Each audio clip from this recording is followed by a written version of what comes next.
And I've seen stuff like this. We call it money laundering. And that's what it looks like. Because when you start to unravel all of this, Fireaid made a promise of direct assistance to all of these victims.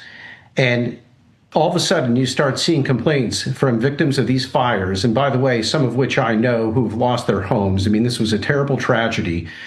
And they haven't seen a dime of this money. And when you go to the Fireaid website, they've now included these statements on there because of the criticism that they've gotten, that the money is going where it needs to, and that it goes directly to folks. But when you click on that, it says that it's gone to over 160 of these nonprofits. And to give you an idea of who some of these nonprofits are, you're talking about the California Conservation Corps, which is basically a group that trains climate activists. You're talking about the California Native Vote Project, which is a social justice mission. I don't know what the heck these groups know about disaster relief. Did you say relief. Goat?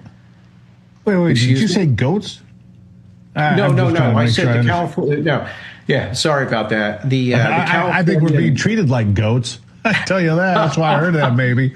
Because we're being fed a bunch of garbage and a goat will eat anything. Yeah, it's remarkable. All right, the California Conservation League, that little special interest group, that little special interest group. Some of these places got, $100,000, $500,000, $1 million, whatever they got. For some of these folks, biggest payday they ever had. Don't think they're running down to the bank to give that money away. I certainly don't think so. And I'll go back to what you said off the top, Chuck. Looks like money laundering. It's pretty strong word, pretty strong accusation.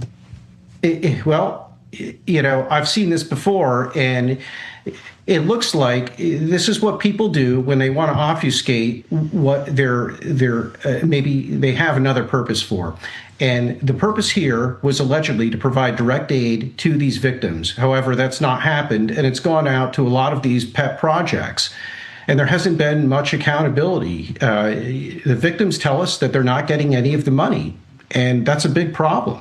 So what's the next step? I mean, look, the IRS should actually take a look at this and demand an accounting of these groups and where the money has gone. And if it hasn't gone to where it's supposed to go, then they should revoke their tax exempt status.